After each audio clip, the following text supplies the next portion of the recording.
A continuación vamos a estudiar ahora lo que es la paracoccidiomicosis, que vendría siendo la tercera infección dentro de las micosis sistémicas. Y este tipo de infección es una micosis sistémica de curso agudo, algo característico de estos hongos, causados por el complejo de hongos termodimórficos que vendría siendo por Paracoccidioides brasiliensis y la especie de Lutz. Esta se llega a caracterizar por lesiones pulmonares primarias, casi siempre asintomáticas. Sin embargo, se puede llegar a diseminar hacia las mucosas orofaringea, ganglios linfáticos, la piel y otros órganos. En cuanto a la historia, pues esta está ligada hacia Brasil por ser el país con la zona más endémica del mundo. Sin embargo, pues también en México se ha podido reportar algunos casos y el primero reportado fue en 1950 por González Ochoa, quien además de aclarar la patogenia de la enfermedad propuso que se podía iniciar a partir de focos pulmonares, lo cual después se podía diseminar hacia la piel. En cuanto a la epidemiología de este hongo, llega a estar restringido, ahora sí, solamente casi a América y muy en particular a Latinoamérica. Se han encontrado casos desde el centro de México hasta el sur del continente.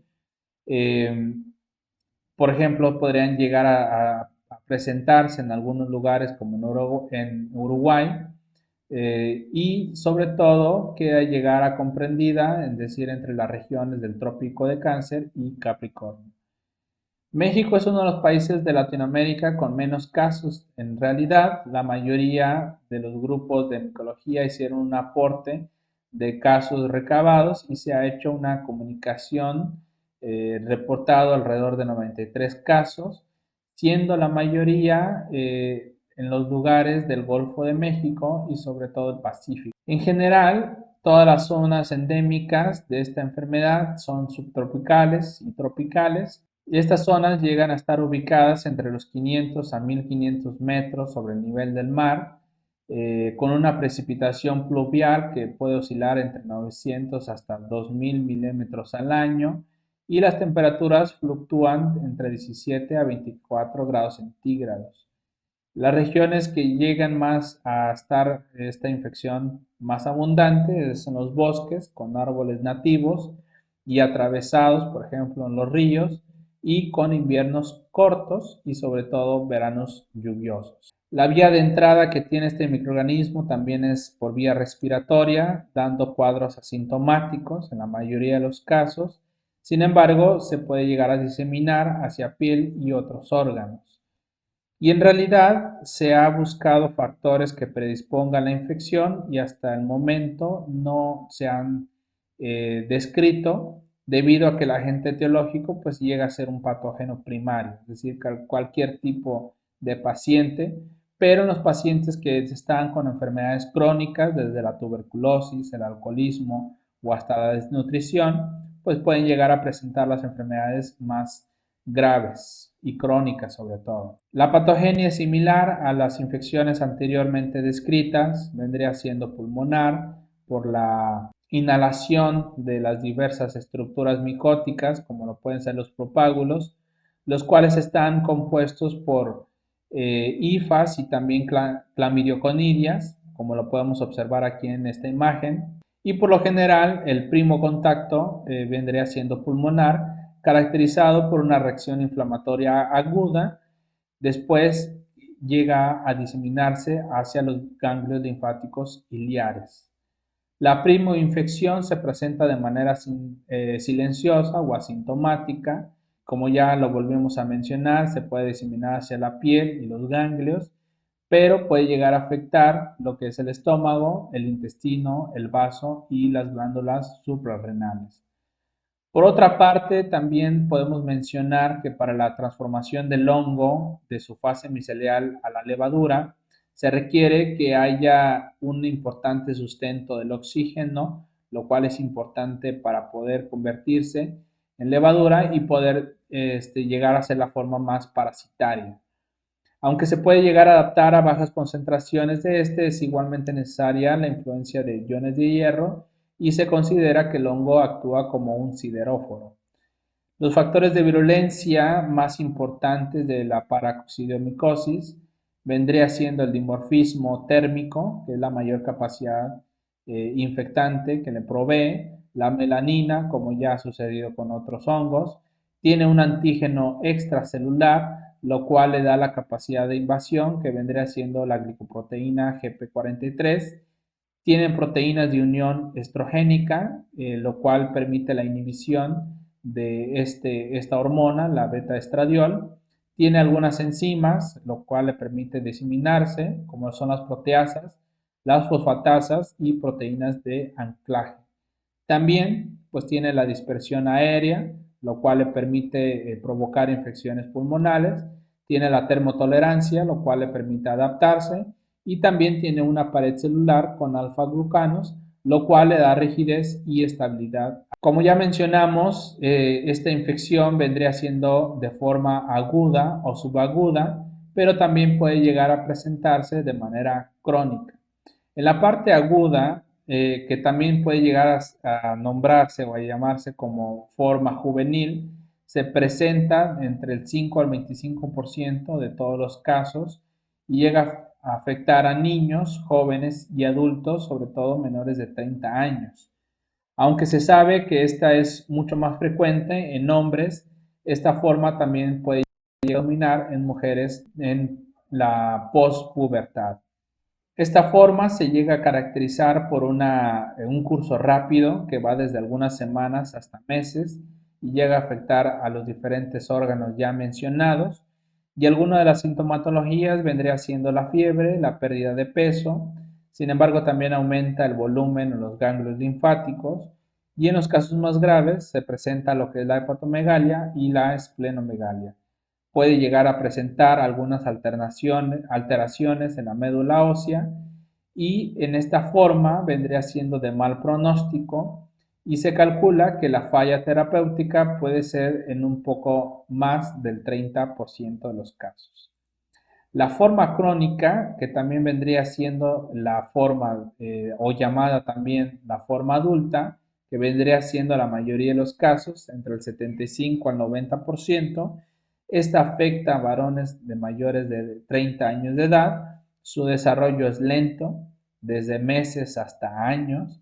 Puede ser unifocal en los pulmones, es decir, un solo pulmón, un solo lado, pero puede llegar a ser multifocal, que es lo más característico. Afecta a los pulmones, la mucosa del tracto respiratorio superior sobre todo, y en menor proporción se puede llegar a afectar el sistema nervioso central, puede llegar hasta los huesos, los genitales, los ojos y el corazón. A continuación vamos a observar algunas fotografías, como lo es esta parte de las manifestaciones radiológicas, donde se puede observar la infiltración nodular, puede observarse también la fibrosis y cavitaciones. La afección por lo regular suele ser bilateral, sin embargo, en algunos casos puede ser unilateral y a partir del foco primario y según el estado inmunológico del paciente, pues puede llegar a diseminarse. Como podemos observar, algunas partes o algunas fotografías en infecciones mucocutáneas, por lo regular suele solamente afectar la mucosa orofaringe del 50 al 80%, como lo podemos observar aquí, que puede afectar la nariz, y en forma esporádica también puede llegar hasta ano rectal. En algunos casos crónicos, este se llega a extender hasta la faringe, la laringe y la tráquea. En la boca llega a provocarse de la manera clásica, que es la estomatitis moriforme, y se llama así porque se llega a observar lesiones que toman el aspecto de una mora. El padecimiento se inicia de manera insidiosa y casi siempre en el paladar, donde se presentan pequeñas ulceraciones superficiales de bordes irregulares con aspecto de tejido de granulación de color rojo violáceo y estos se pueden llegar a extender hasta las encías, a la cara interna de los carrillos, paladar y la lengua. El cuadro clínico es crónico y la mayoría de veces el inicio se considera como una estomatitis banal. Conforme el proceso avanza, se observan las úlceras profundas y con todas las características que ya mencionamos. Sin embargo, también por mencionar, pues puede ser paroxidomicosis ganglionar, puede ser mixta, diferentes afecciones en diferentes lugares. Sin embargo, también la podemos llegar a clasificar para coccidiomicosis por VIH. El diagnóstico en el laboratorio vendría siendo primero pues tomar la muestra, normalmente por líquidos o el exudado, el esputo, el líquido cefalorraquídeo en los casos que llega a provocar en el sistema nervioso central. También se puede llegar a dar una punción en la médula ósea, que son en los casos más graves y que se han diseminado hacia otros órganos. En el examen directo podemos observar algo sumamente característico de Paracoccidioides brasiliensis, lo que podemos ver característico de la formación de las levaduras por gemación y cómo se están formando varias al mismo tiempo, por lo cual podríamos decir que son levaduras multigemantes alrededor de la célula madre. Entonces es algo característico, al rato estaremos observando algunas por medio de biopsias, en las cuales podríamos decir algunos nombres de cómo se observan. Entonces aquí estamos observando otras y que podamos decir la forma de poder caracterizarlo y diagnosticarlo. Sin embargo, pues también podemos hacer los cultivos de las muestras obtenidas, dependiendo de el lugar anatómico donde obtengamos la muestra, pues puede ser diferentes y agregarlo en los agares, en el cual, por ejemplo, podríamos utilizar un agar saburado dextrosa, ya sea con antibióticos para evitar el crecimiento de la microbiota. Sin embargo, también se le puede agregar lo que es o utilizar el agar de coco, el cual es un buen medio de cultivo de enriquecimiento para estas levaduras. Entonces podemos observar aquí los cultivos en fase filamentosa, obviamente incubándolo a temperatura de 28 grados centígrados en oscuridad para su crecimiento y cómo podemos observar la fase de los micelios de este microorganismo. Sin embargo, pues utilizando lo que es la fase levaduriforme, lo podemos incubar a temperatura de 37 grados centígrados, lo cual también podríamos utilizar tanto agar dextrosa saburov o saburov dextrosa, junto con los agares tradicionales de agar sangre o agar chocolate en la temperatura ya mencionada. Entonces, observaremos aquí cómo se observan estos hongos y cómo se puede observar en la tinción de azul de lactofenol. Y en la biopsia estaremos observando cómo se puede mirar en el microscopio, por ejemplo, esta fotografía. Los autores la mencionan como si fuera el timón de un barco. En esta otra se estaría observando como si fuera la huella de un oso. Y por último, pues observar la célula madre con las gemaciones múltiples alrededor de la célula y que es pues lo característico de esta levadura. En el tratamiento, pues dependiendo de la severidad y de qué tanto ha avanzado la enfermedad, pues es lo que se va a elegir como tratamiento. Podríamos utilizar lo que son las sulfonamidas, pero algo que cabe recalcar que debe de ser de eliminación lenta para que el tiempo de exposición sea mucho mayor. Pues podremos utilizar sulfamethoxazol con trimetoprim a dosis de 800 y 160 miligramos respectivamente, 2 veces al día. Se puede utilizar lo que son los azoles sistémicos, que debe de manejarse de inicio, es decir, un periodo de 2 a 3 meses, con las dosis de 200 a 300 miligramos por día, y después reducirlo por un tiempo mínimo de 6 a 9 meses. Y en los casos más severos el tiempo debe ser más prolongado, en alrededor de 12 a 18 meses. Obviamente teniendo en cuenta los efectos secundarios que tienen sus tratamientos, por eso la reducción y también el periodo largo, que es lo más característico en los hongos. La anfotericina B también podría ser utilizada, sobre todo en los casos diseminados y que son graves. Por último, estaremos estudiando dentro de las infecciones de micosis sistémicas lo que es la blastomicosis. Y este tipo de infecciones es también una micosis de curso subagudo, pero también puede ser crónico, y este es causado por el hongo dimórfico denominado Blastomyces dermatitidis. Uno de los primeros casos que fueron descritos fue en Baltimore, Estados Unidos, en 1894, por Gilchrist, y en México el primer caso descrito fue hasta 1954 por Martínez Báez y González Ochoa. Sin embargo, es una de las infecciones muy pocas reportadas, de hecho es de las menos reportadas en nuestro país, que hasta la fecha solo han sido 5 casos más. Sin embargo, por ejemplo, en los Estados Unidos, por el investigador mencionado, se creía que se trataba de una infección causada por unos protozoarios. Sin embargo, 2 años más tarde se observó otro caso similar junto con Stokes, y ambos aislaron y tipificaron al agente etiológico, el cual fue nombrado por Blastomyces dermatitidis. Y esto fue por considerar una levadura presente en la piel.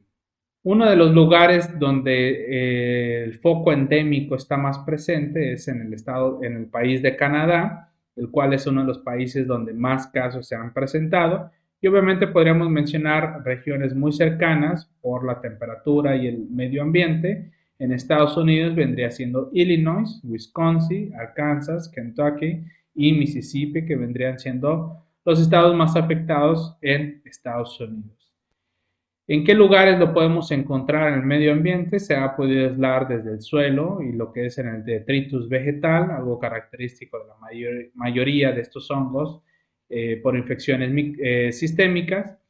Y la vía de entrada, algo que ya se ha mencionado, es casi siempre por vía respiratoria. Sin embargo, como el caso de los primeros que se documentaron, fueron por traumatismos, es decir, en la piel, donde se pudo ocasionar la enfermedad. Otro punto a resaltar es que este hongo crece en zonas ribeраnas de ríos y de lagos, y el hongo requiere de una humedad alta y sobre todo de un pH ácido que oscila entre 6.0 a 6.5, y esto le permite mantenerse latente durante los periodos invernales. Podemos observar la patogenia, que es muy característico y similar a las demás infecciones micóticas sistémicas, que por la inhalación de las esporas o de las conidias y elementos de las hifas entra hacia el sistema respiratorio, donde va a ocasionar la infección y con el tiempo poder convertirse a la forma parasitaria, que es la dodoriforme, y poder diseminarse hacia otros sistemas u otros órganos. Lo cual también es muy similar los factores de virulencia, el dimorfismo, sobre todo por la temperatura que puede tener este hongo, la producción de melanina, lo que le hace difícil de degradación por parte del sistema inmunológico, la pared celular con alfa-glucanos y también galactomananos, lo que le da rigidez y estabilidad, las adhesinas, lo cual le permite pues adherirse a algunas células, a algunos tejidos, las enzimas para poder degradar y alguna parte de los tejidos y sobre todo el tejido conectivo y seguir diseminándose. También, igual que otros, que se puede dispersar por la parte aérea, es decir, por el aire, y la termotolerancia, lo cual le permite adaptarse a condiciones extremas en cuanto a temperatura. El aspecto clínico de es variado, puede presentarse de diferentes, aunque sigue siendo la más común, que es la pulmonar. Sin embargo, también podemos tener la genitourinaria, la cutánea en el sistema nervioso central, óseo y también diseminada hacia otros órganos. Entonces podremos observar una de las más comunes, sería la segunda, que sería la infección cutánea, y las lesiones que están muy marcadas en este tipo de infección, en la blastomicosis, no tan característico y tan diseminada como otras infecciones, las anteriormente estudiadas, y por ejemplo una lesión o una inflamación ganglionar que también no es tan severa la inflamación. Obviamente en casos menos graves y en otros que puede llegar hasta causar la muerte. En el laboratorio nosotros podemos estudiarlo de acuerdo a su muestra, de acuerdo a la variedad clínica que está presentando esta enfermedad, y se puede hacer un recolectado entre portaobjetos y cubreobjeto y observarlo con hidróxido de potasio al 10%, y algo que estaremos observando es dos células prácticamente unidas, la hija que puede llegar a tener hasta casi el tamaño de la célula madre y que en algunos casos podríamos decir que está formándolo como si fuera el número 8, y en otros donde la célula hija no está tan grande, casi sería como la huella de un zapato con suela. Entonces, es como nosotros podemos identificarlo en el laboratorio en el examen directo. Sin embargo, también podemos hacer los cultivos en medio agar dextrosa saburol, donde se observa lo característico. De hecho, aquí se puede observar las vellosidades que forma este hongo en la forma filamentosa, y que a esto pues es una de las características presentales que se le llama coremium o asociación de hifas aéreas. También tenemos lo que es el cultivo, la tinción, observándolo como se observan los micelios y las conidias, y acá observar otra fotografía por medio de la tinción de azul del lactofenol. Podemos tener la fase lavaduriforme con colonias un poco más pequeñas. Obviamente este requiere una incubación a 35 a 37 grados centígrados y el tiempo estimado puede oscilar en su crecimiento entre 15 a 30 días. Y algo importante a recalcar es que este no necesita de medios más específicos como lo son el agar sangre o el agar chocolate, y que puede ser en el mismo agar saburol dextrosa.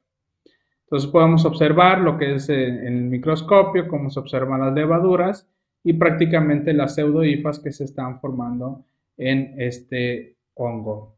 Por último, podemos observar los hongos, la levadura, que es el tamaño muy característico, algo grande, algo que ya mencionamos al inicio, de cómo se observan las dos células, la hija y la madre, y de cómo pueden llegar a tomar casi el tamaño de la célula hija a de la célula madre. Y por último, el tratamiento prácticamente sigue siendo la elección utilizando la fontericina B a dosis de 0.25 a 0.75 miligramos por kilogramo de peso por día. Sin embargo, también podemos utilizar los azólicos, por ejemplo el ketoconazol, que vendría siendo también oral. La dosis utilizada vendría siendo 400 miligramos por día.